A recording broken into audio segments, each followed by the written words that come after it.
I have to ask, because we've talked about the imposter syndrome and the insecurity stuff, I want to ask not because I want to pressure you into giving me a deeper answer, but I think this is a very relevant thing for people that are trying to strive. How do you handle it on the days where, or you wake up and you feel like you can't show up as your best self? And you wake up and it's the insecurity is just running a little bit too rampant and you didn't get enough sleep and you woke up a little bit of panic because you know there's that thing you need to solve and you don't know how to solve. I understand this is just something that, entrepreneurs need to deal with sometimes. And I understand if you don't feel like you have any sort of like perfect method to attack this, but you have a lot of experience having to overcome days like that. It might be simple, it might be complex, but like how do you approach that? I have a standard or a thing that I do that if I'm going to walk into the space, I give the best version of myself. And I can have some pretty negative thoughts about certain situations or certain things I'm walking into. But when I cross that threshold or that door into the room or whatever it is, it just washes off. And I go in trying to get the best possible result out of that particular meetup or whatever it is.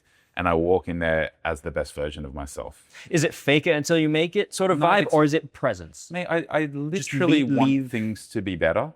I have a deep desire to improve things, and I want to be better, and I want my businesses to go forward, and I want people to be fulfilled within the business and feel like, we are all collectively moving forward. So there's a genuine interest and passion for walking into that room and trying to solve for it. It doesn't remove the anxiety or the negativity leading up to it. I'm like, oh, this is going to be a shit. I mean, this is really hard. I don't know what to do, but I believe that I speak, I present well. I like long form conversation. I don't like sound bites. I don't love emails and texts. I think that through long form conversation and a solid back and forth, we can figure the majority of things out. And if you show up with that energy, I truly believe we can get through a lot of stuff. Yeah. It doesn't mean that I'm not taxed at the end of it also. So leading into it, I can be negative and whatever. I walk through that doorway, I wash it off, and I'm going in there trying to get the best result.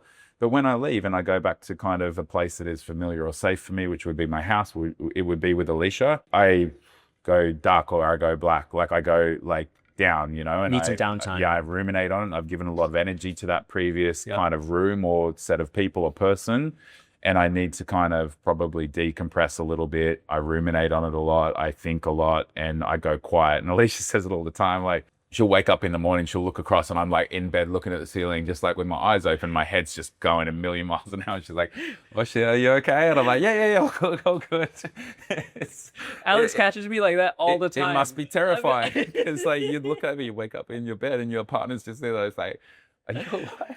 No, it happens to me. Alex walks in on me all the time, just at random times of the day, sometimes even on the weekends. I'm just lying in bed, looking up at the ceiling fan, thinking. Mate, I don't want to do too many cliches, but it's a balance sheet, right? There's debits and credits. And so if I'm going to walk into that room and give a lot to that room and try to improve the situation, there's going to be a debit somewhere in terms of energy. And where my safe space is at home and within those four walls. And then you want to give credit and energy to your kids and whatever, and there's a debit. And you've got to find ways to balance everything. You've got to find safe places to take your debits to, if that makes any. How do you?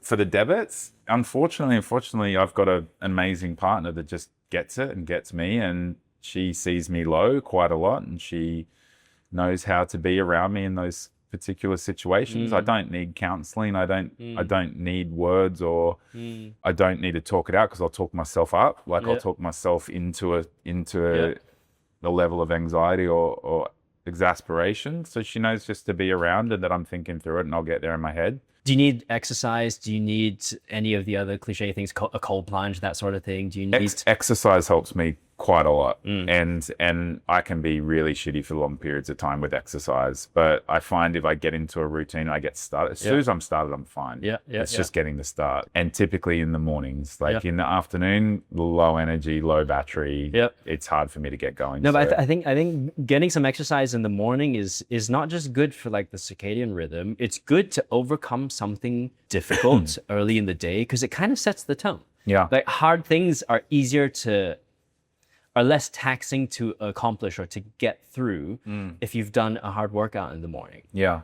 Yeah. Yeah. I feel like it's not just a stress management tool either. If I come in with, something really challenging on my mind, especially if it has to do with relationships and people, I get this moment of clarity after a hard workout where I can be like, oh, you're being the asshole.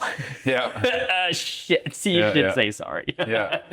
You should go like have that conversation now. You were just like up in your own head about it a little bit too much. I think I feel the burden of and it's a good burden. I like it. I like people. I'm a people person.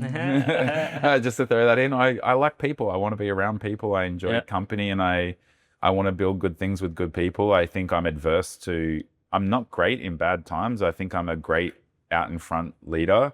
When it's bad times, I struggle. Like war times, I'm too stressing, probably too emotional and too passionate. But that doesn't remove the intent to be a good person and show up for people. And like I said, when I go into a difficult situation, I know it's going to be hard, and I know there's pretext to that situation that's been negative or difficult, specifically with a person or a function of the business. I still walk into that room trying to get the best out of the situation. So no, I mean, you might talk about it like you're not so good in wartime, and maybe you have some specific experiences there that indicate that to you. But for me, the frame that you presented just now, which is I might have all of this stuff going on in my head, whether it's frustration, anxiety, or just acknowledgement of the tension with this relationship or this business function or whatever, but at the same time. So it's this, and when I walk into the room, I have good intentions. I want to solve problems. I want to respect people's opinions. Yeah. What you're saying is that as a mature operator in life, not just business, but in life, that is possible. Yeah. I think that's a very strong frame to go into it with, because it could be an argument that you had with your kid or your wife or your parent or a work thing.